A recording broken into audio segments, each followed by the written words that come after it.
So today we are going to start a new chapter, that is triangles. First of all, we have to know about the basic things regarding the triangle. कि triangle होता क्या है, triangle में होती क्या चीजें हैं, क्या होता है triangle.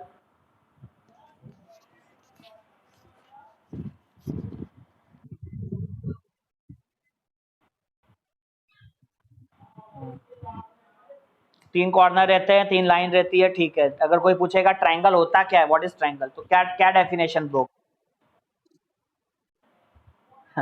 उसकी 180 डिग्री होती है. और ट्रायंगल में और कोई, अगर एग्जैक्टली भाई ट्रायंगल है क्या, इतना ही किसी ने पूछा भाई, तो तुम क्या बोलोगे, उसकी 180 होती है, उसकी 360 होती है, उसकी लाइन होती है, ऐसे सब बोलेंगे.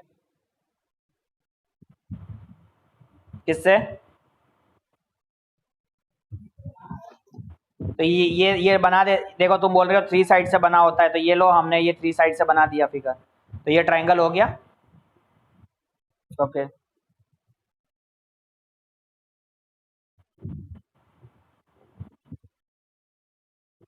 है.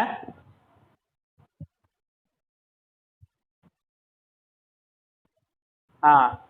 तो triangle is a closed polygon. Triangle क्या है, it is a closed polygon made up of three line segments. Straight line नहीं, line segments. It is a closed polygon. ये पॉलीगॉन वर्ड,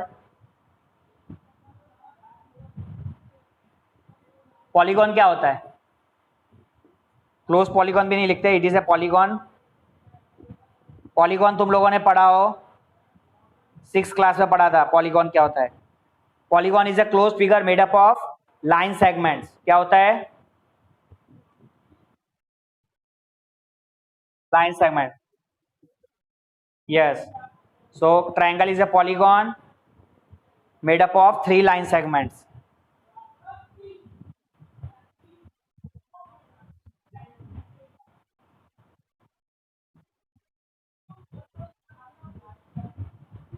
क्या बेटा.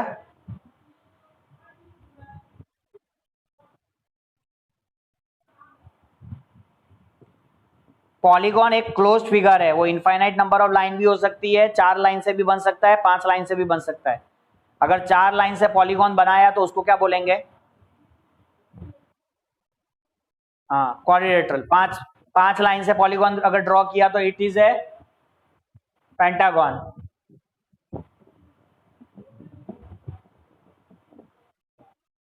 6 से बनाया तो हेक्सागन, 7 से हेप्टागन, 8 से ऑक्टागन, 9 से nonagon, then decagon, like that. और 3 लाइन सेगमेंट से अगर कोई पॉलीगॉन बनाया तो इट इज ए ट्रायंगल.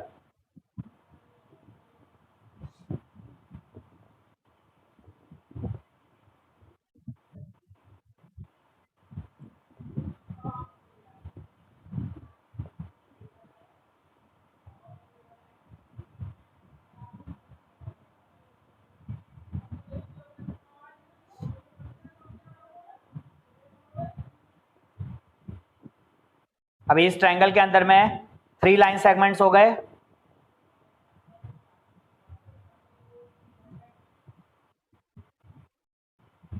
ये 3 लाइन सेगमेंट्स कौन से हैं इस ट्रायंगल के फिगर में.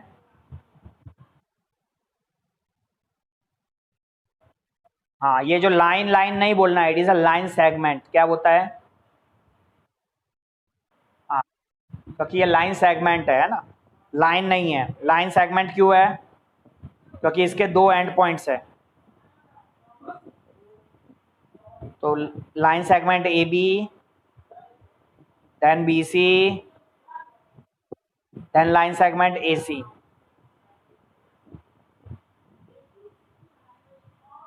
ये हो गए 3 लाइन सेगमेंट्स. इसके बाद इसमें 3 एंगल्स है.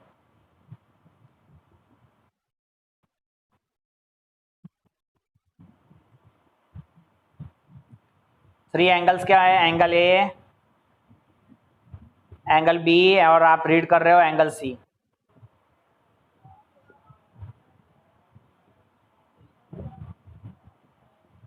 इवन दो 3 वर्टाइसिस भी है, vertex A, vertex B and vertex सी।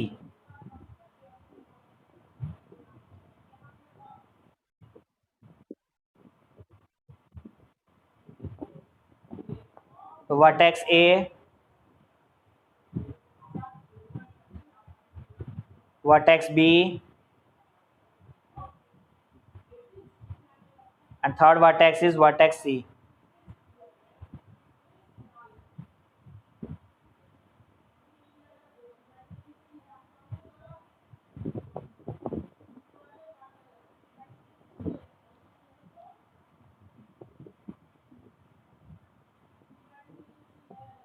ठीक है,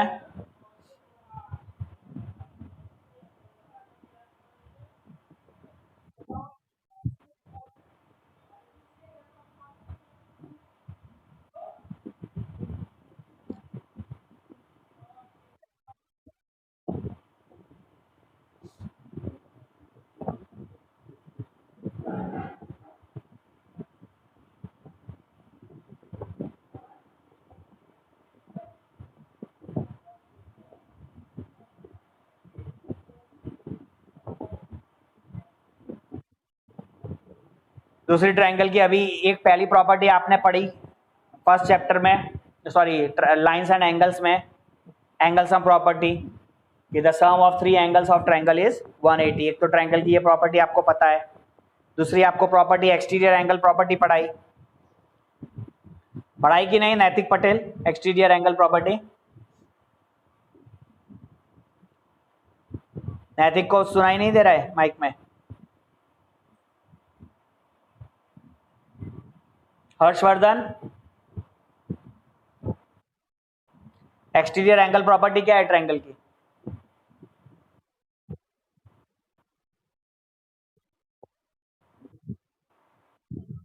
सम ऑफ एक्सटीरियर एंगल बोलते हैं बेटा। Exterior angle is equal to sum of the 2 opposite interior angles, sum of the opposite 2 interior angles, ठीक है ना? त्रिशा कांबले,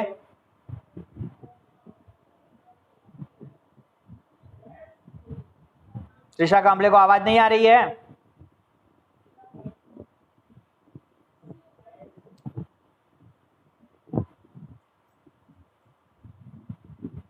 तो इनको कल अब आवाज आएगी, फिर आवाज अभी तक क्यों नहीं आ रही भाई?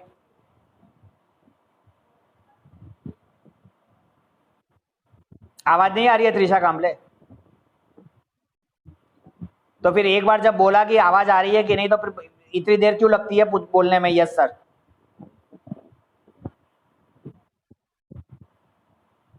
ये सब है ना, अभी अपनी आदतें भूल जाओ। माइक ऑन नहीं हुआ, ये नहीं हुआ, ये सब इतने साल से पढ़ रहे हैं, सब माइक ऑन हो जाता है।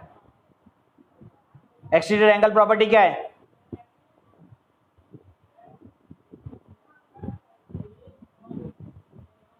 बोल जल्दी, क्या है एक्सटीरियर एंगल प्रॉपर्टी?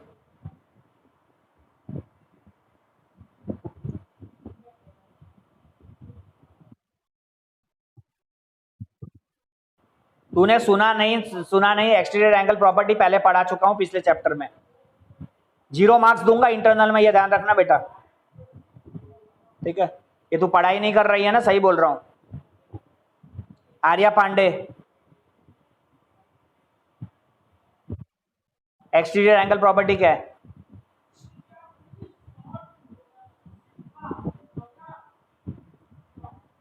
हम इतना मेहनत करते हैं, हम बताते हैं, वेरी गुड, इतना बताते हैं, इतनी क्लास होती है, क्लास होने के बाद उसके वीडियो को भी अपलोड करते हैं सेम टू सेम। किसी को पढ़ना ही हो तो वो चीज को भी वापस से ऑब्जर्व करके सुनकर तैयारी कर सकता है, पर उसको करना ही नहीं है तो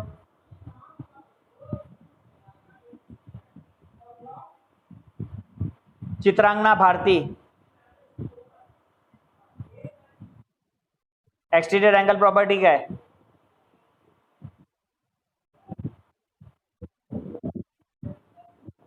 ऐसे लिखा है क्या?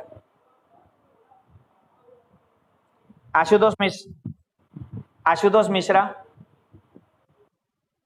बोलो बेटा, एक्सटीरियर एंगल प्रॉपर्टी क्या है?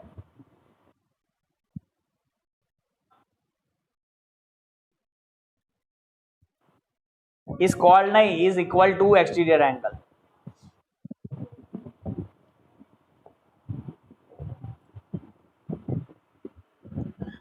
नेक्स्ट टॉपिक पे आएंगे, कॉन्ग्रुएंस ऑफ ट्रायंगल्स।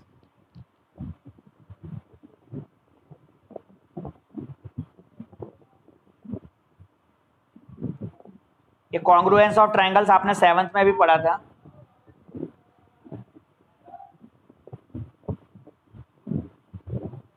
और कॉन्ग्रुएंस ऑफ ट्रायंगल्स पढ़े उसके पहले सबसे पहले कोई कॉन्ग्रुएंस फिगर के बारे में समझते हैं कि कॉन्ग्रुएंस फिगर होती क्या है। Congruent figure,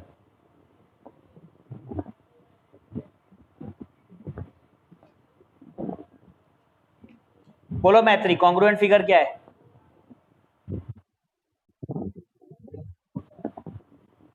very good.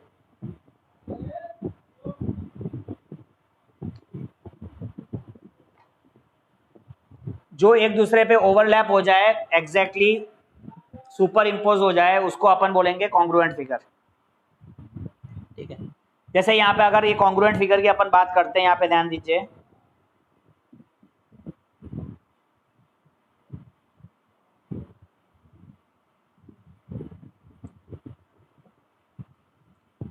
तो दो फिगर को कॉन्ग्रुएंट कब बोल सकते हैं? जब उनकी शेप और साइज सेम होगी। ठीक है, आप इसको लिखेंगे, two figures are called, two figures are congruent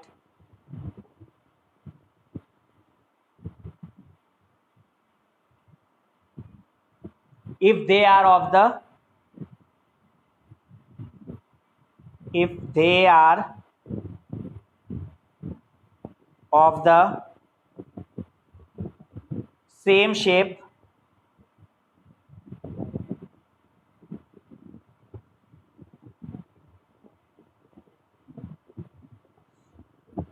and of same size।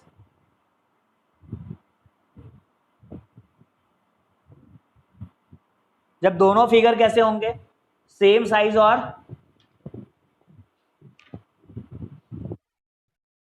Same shape के, तो ये फिगर, ये कैसे होंगे फिगर्स? कॉन्ग्रुएंट होंगे।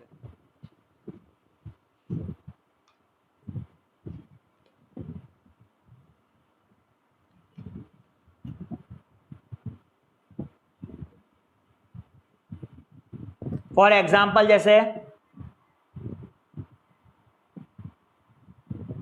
बिस्किट खाते हो कि नहीं खाते?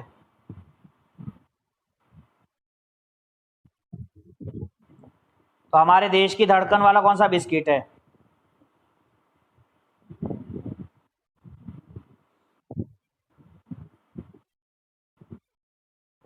तो ये है हमारा पार्ले जी। ठीक है, और एक दूसरा बिस्किट जो तुम लोगों का फेवरेट आजकल चलता है, कौन सा? Oreo, Bourbon, Oreo. ओरियो का शेप राउंड होता है ना?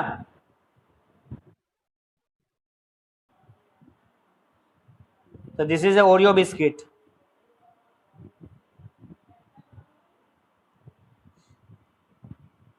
दोनों ब्रांड अलग है, दोनों का शेप अलग है, दोनों का साइज अलग है, तो ये दोनों फिगर एक दूसरे के क्या हुए? कॉन्ग्रुएंट।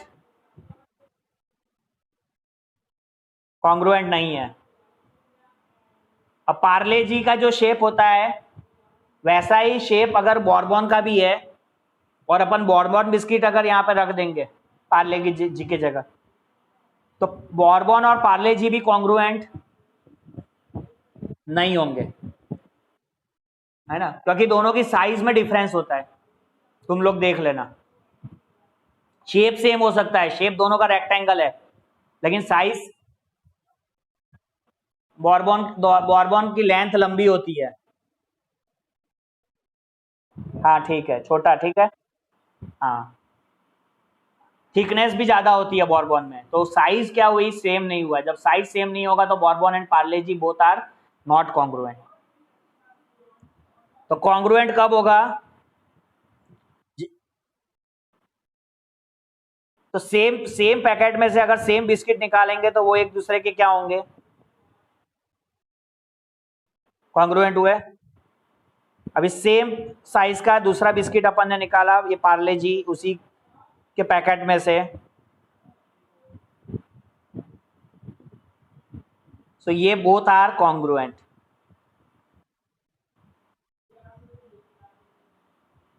और वैसे ही अगर ओरियो भी सेम 2 पीस निकाल लोगे, बॉर्बन भी 2 पीस सेम निकाल लोगे, तो बोथ आर कॉन्ग्रुएंट बिकॉज, हाँ, क्योंकि उनकी शेप और साइज सेम होती है। अभी जैसे तुम्हारे पास मनी होता है, मनी, पैसा सबको प्यारा है।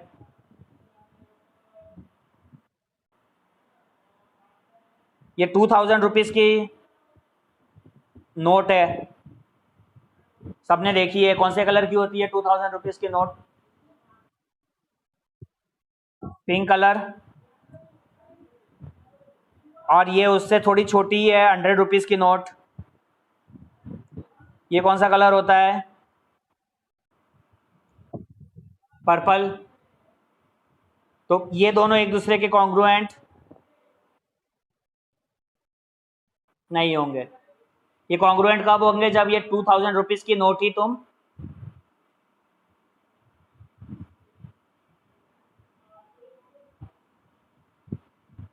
सेम टू सेम रखोगे तब।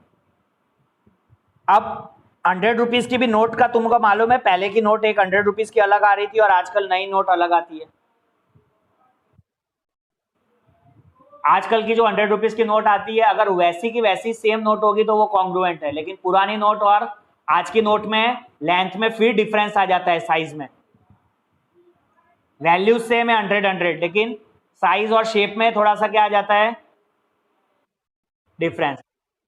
तो दोनों अगर 100 नई नोट्स है, न्यू नोट्स है, या दोनों ओल्ड नोट्स है, तो वो कॉन्ग्रुएंट है, अदरवाइज वो कॉन्ग्रुएंट नहीं है।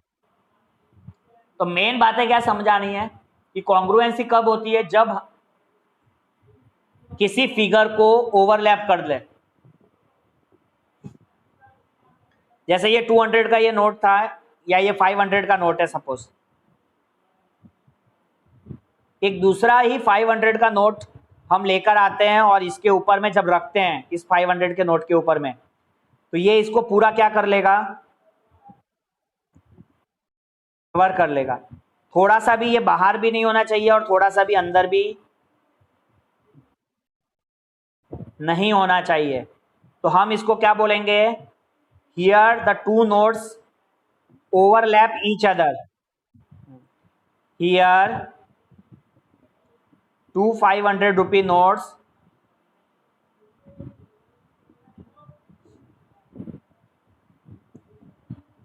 overlap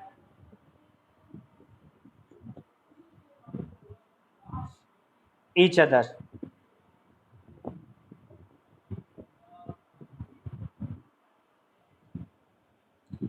So they are congruent. आ रही है बात समझ में? और हाँ, ऑब्वियसली इसे नोट करिएगा। तो कोई भी कॉन्ग्रुएंस की सबसे बड़ी कंडीशन है कि वो एक दूसरे को फिगर क्या करना चाहिए, सुपर इम्पोज या उसको ओवरलैप करना चाहिए।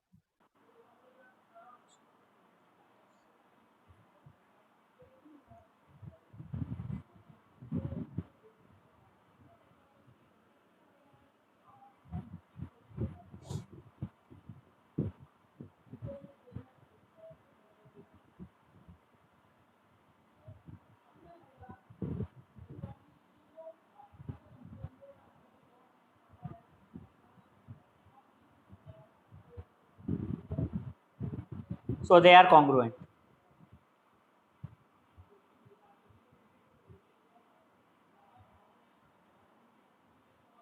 अभी दो सर्कल्स अगर कॉन्ग्रुएंट होंगे तो कब हो सकते हैं? दूसरे को सुपर इम्पोज करे, ओवरलैप करे, वो तो सब बात ठीक है आपकी, एकदम करेक्ट है, पर उसके लिए कंडीशन क्या होगी? दोनों सर्कल्स के रेडियस सेम होने चाहिए। हाँ, अगर रेडियस सेम है दोनों सर्कल्स के, तो वो दो एक दूसरे के क्या होंगे? सर्कल्स कॉन्ग्रुएंट होंगे।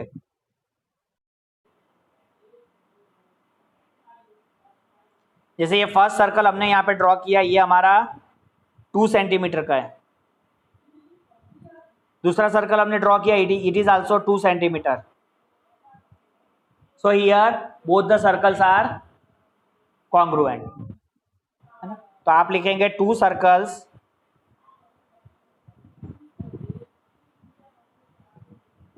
of the same radii of the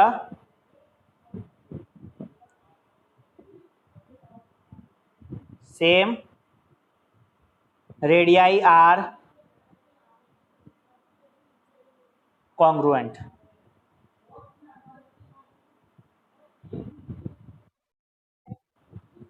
radii माने it is a plural of radius. Radius से रेडियस होता है तो एक होता है, यहाँ पे 2 रेडियस है ना, इसीलिए उसको रेडियाई बोलेंगे।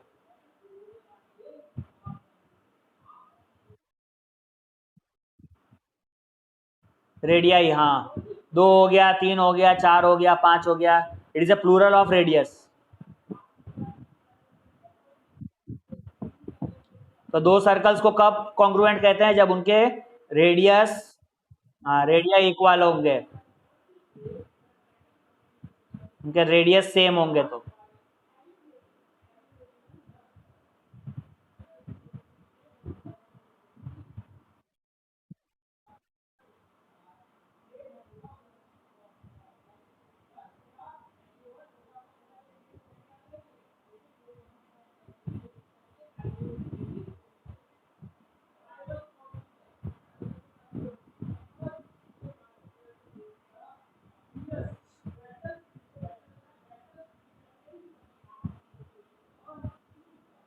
अभी 2 स्क्वायर्स कॉन्ग्रुएंट कब होंगे?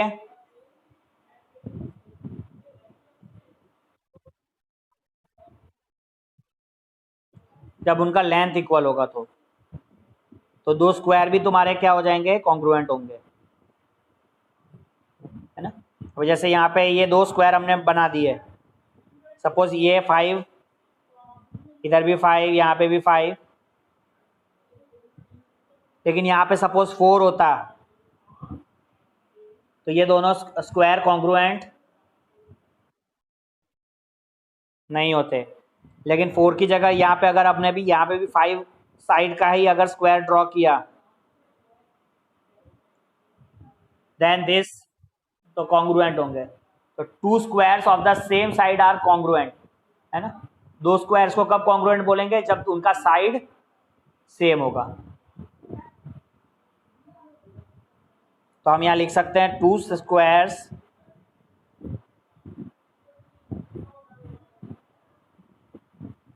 ऑफ द सेम साइड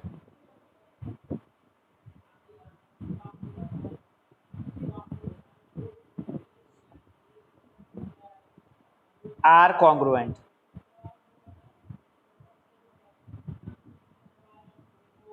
जब सेम साइड के होंगे तो उन्हें हम बोलते हैं बेटा कॉन्ग्रुएंट।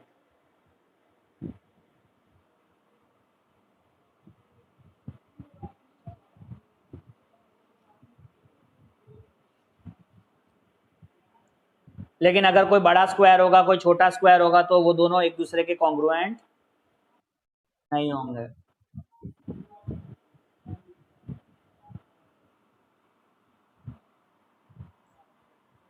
चलो अभी आते हैं मेन टॉपिक हमारा जो ट्रायंगल है, इस ट्रायंगल के कॉन्ग्रुएंसी पे।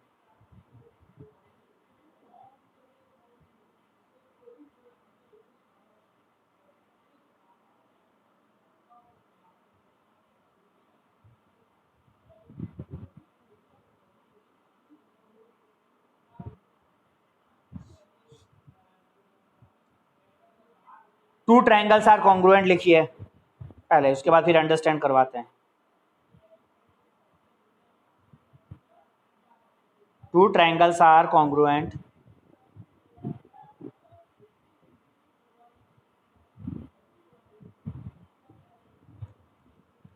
if the sides and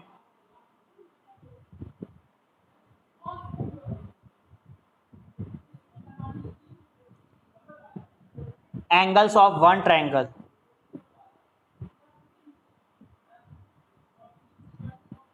sides and angles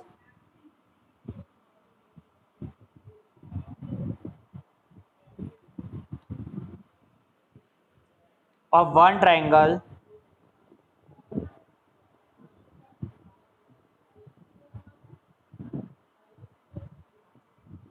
are equal to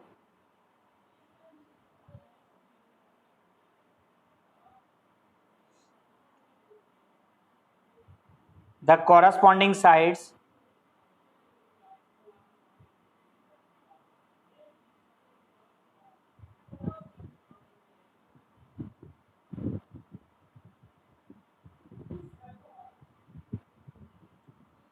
and angles of the other triangle,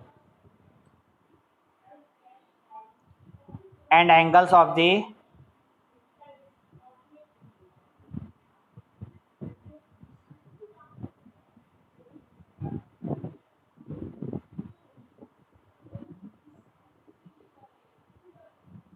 other triangle.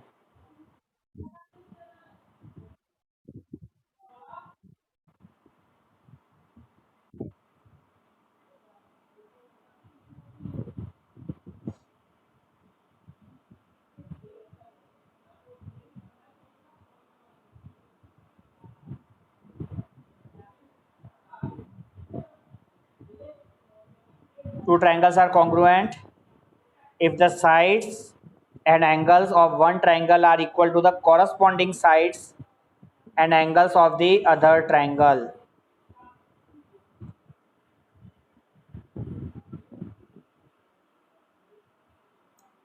Note किया?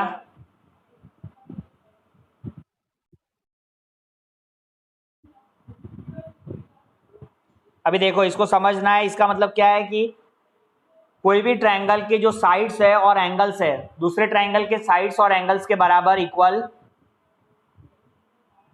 होनी चाहिए। उसके सारे एंगल्स एक दूसरे के साथ इक्वल होने चाहिए, कॉरस्पॉन्डिंग एंगल्स, और सारे कॉरस्पॉन्डिंग साइड्स भी। तभी जाके हम कहते हैं कि ट्रायंगल जो है वो एक दूसरे के कॉन्ग्रुएंट है।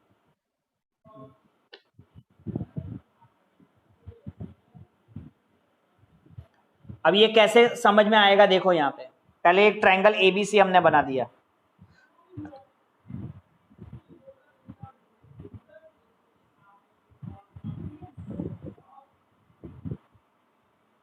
AB की वैल्यू है 4.5 सेंटीमीटर, AC है आपका 4, BC की वैल्यू है 5 सेंटीमीटर।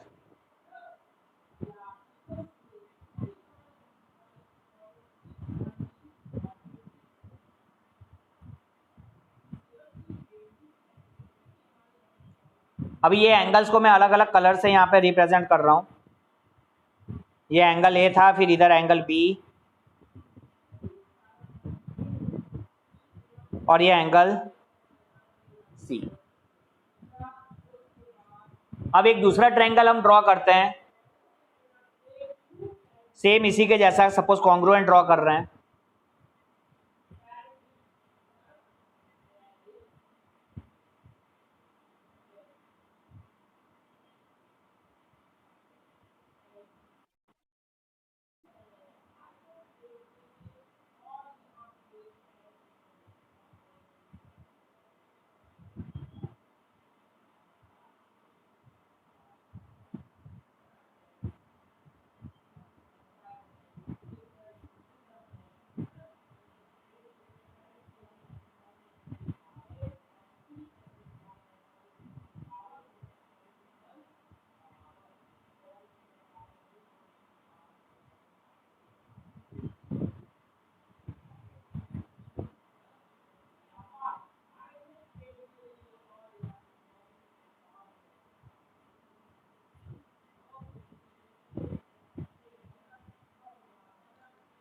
इसका नाम दे दीजिए पी क्यू।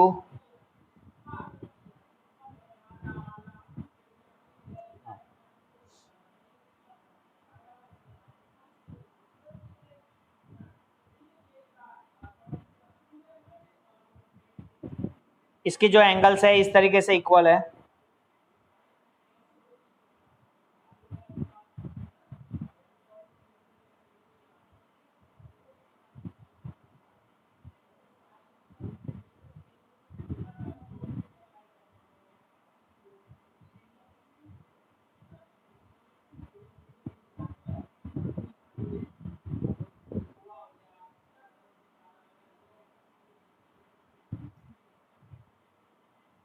ये 5 है, इधर 4 है, यहाँ पे 4.5 है। अभी ये दोनों ट्रायंगल को ध्यान से देखो, क्या ये एक दूसरे के कॉन्ग्रुएंट है?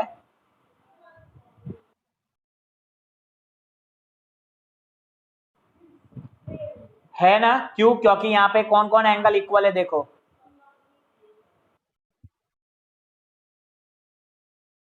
हाँ हाँ। अब यहाँ पे आप देख रहे थे, देखो, ऑरेंज और ग्रीन, ऑरेंज और ग्रीन, यहाँ पे जो साइड है, ये साइड में कौन सी, कितनी लेंथ है? हाँ, ये यहाँ पे भी जो ऑरेंज और ग्रीन के बीच में कौन सी, कितनी लेंथ है? 4.5। यहाँ पे ऑरेंज और जो ये लाइट पिंक कलर है, इसकी, इसमें कितनी लेंथ है? यहाँ पे भी ऑरेंज और पिंक कलर में कितनी लेंथ है आपको? 4। यहाँ पे ग्रीन और पिंक के में कितनी लेंथ है? 5। यहाँ पे भी 5 है। तो ये ट्रायंगल एक दूसरे के कॉन्ग्रुएंट है, लेकिन कॉन्ग्रुएंट में इसमें कौन से साइड्स कॉरस्पॉन्डिंग है वो लिखना है आपको। देखो, सबसे पहले इधर आपको कॉरस्पॉन्डिंग एंगल्स लिखते हैं।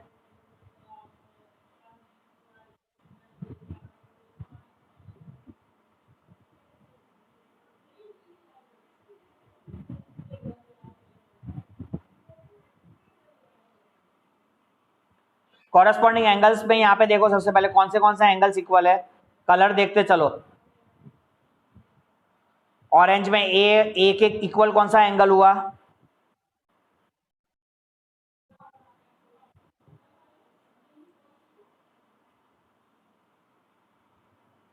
एंगल बी के इक्वल में कौन सा है?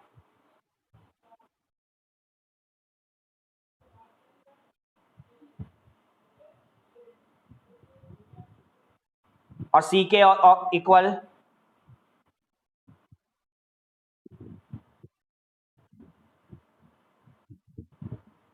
इस तरीके से जैसे हमने ये एंगल्स इक्वल लिखे, अभी इसमें कौन सी साइड्स इक्वल है वो भी आप लिखो।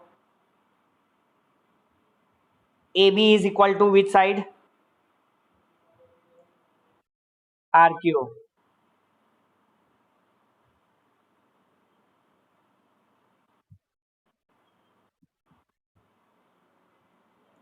बी सी इक्वल टू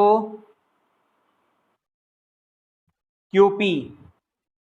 ठीक है, अब यहाँ पे देखो, ये खास ध्यान रखना है, जब एंगल बी के इक्वल में एंगल क्यू है, तो हम इसको क्या लिखेंगे? Q P. पी क्यू लिख देंगे तब भी चलेगा, बट कॉरस्पॉन्डिंग वर्टेक्स के हिसाब से आए तो ज़्यादा अच्छा है, आपको उतना इजी रहेगा समझने में। अभी सी के कॉरस्पॉन्ड्स कौन है? पी है, तो कि सी, एंगल सी और एंगल पी इक्वल है, तो सी के कॉरस्पॉन्ड्स में कौन है? कौन सा वर्टेक्स हुआ? पी वर्टेक्स होगा। तो अभी तीसरी साइड हमारी क्या है? ए सी। तो अभी देखो, ए के एक एक एक एक हाँ, ए के कॉरस्पॉन्ड्स आर है तो आर लिखोगे, और सी के कॉरस्पॉन्ड्स पी है तो पी लिखोगे, इसलिए आर पी लिखा। यहाँ पे अभी कौन किसके कॉरस्पॉन्ड्स हुआ? ए इज कॉरस्पॉन्ड्स टू, ये साइन किसकी है? कॉरस्पॉन्ड्स। क्या बोलते हैं इसको? कॉरस्पॉन्ड। अभी कौन सी, ये ए जो कॉरस्पॉन्ड्स आर के कॉरस्पॉन्ड्स है, बी जो है वो किसके कॉरस्पॉन्ड्स है?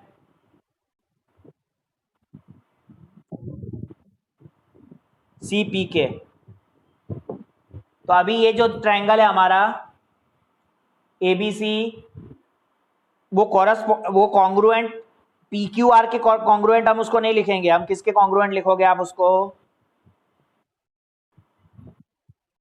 हाँ, तो यहाँ पे आप लिखोगे ट्रायंगल ए बी सी, ये जो सिंबल है ये किसका है? Congruent. A B C is congruent to triangle R Q P. R Q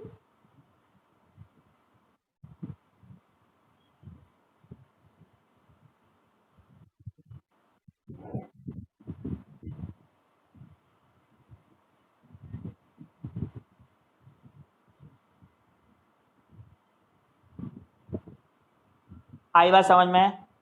तो जो ट्रायंगल में क्या होता है, कोई भी कॉन्ग्रुएंट ट्रायंगल कब होगा? जब उसकी साइड्स और उसके एंगल्स, उसके कॉरस्पॉन्डिंग साइड्स और कॉरस्पॉन्डिंग एंगल्स के दूसरे ट्रायंगल के इक्वल होंगे तब। और हमें सबसे पहले क्या फाइंड आउट करनी है, हमें कॉरस्पॉन्डिंग साइड्स और कॉरस्पॉन्डिंग एंगल्स फाइंड करना है। जब हम कॉरस्पॉन्डिंग साइड्स और कॉरस्पॉन्डिंग एंगल्स फाइंड कर लेंगे तो हम ट्रायंगल को कॉन्ग्रुएंट शो कर सकते हैं।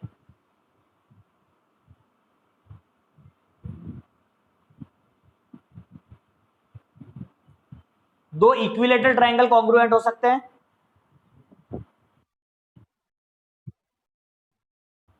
हाँ, बट कंडीशन है, दो इक्विलेटरल ट्रायंगल्स इसलिए इक्वल हो सकते हैं, कॉन्ग्रुएंट हो सकते हैं, क्योंकि इक्विलेटरल ट्रायंगल में सारे एंगल्स कितने होते हैं? सेम मतलब कितने?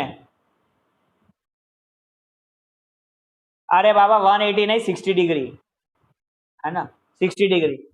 हाँ, पर ये टू इक्विलेटरल ट्रायंगल्स कॉन्ग्रुएंट कब होंगे? When they have a sides are equal, है ना। हाँ, तो two equilateral triangles are congruent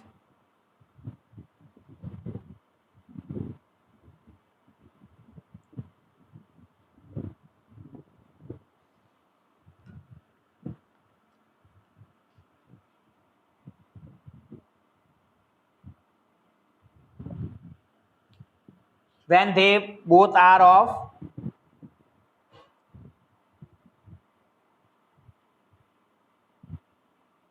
same length।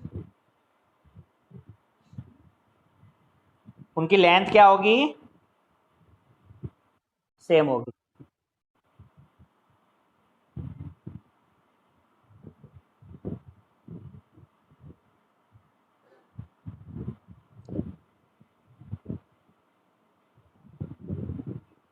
अभी ये ट्रायंगल है और ये भी ट्रायंगल है, ये दोनों इक्विलेटरल है।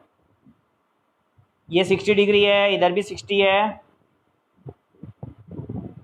यहाँ पे भी 60 है, यहाँ पे भी 60 है, हियर आल्सो 60 एंड लास्ट में भी 60 है। ये कॉन्ग्रुएंट तभी हो सकते हैं जब इनकी जो लेंथ होगी वो सेम होगी। सपोज ये हमारा है 7 सेंटीमीटर का है, ये भी 7 है, ये भी 7 है, लेकिन ये इक्विलेटरल ट्रायंगल अगर मैंने 5 से बनाया तो ये एक दूसरे के कॉन्ग्रुएंट नहीं होगा। तो इसको सेम करने के लिए आपको कितना करना पड़ेगा? इसकी length. Now this triangle ABC is congruent to triangle PQR, क्योंकि यहाँ पे उसकी साइड्स भी इक्वल है, कॉरस्पॉन्डिंग साइड्स भी इक्वल है और साथ में कॉरस्पॉन्डिंग एंगल्स भी इक्वल है।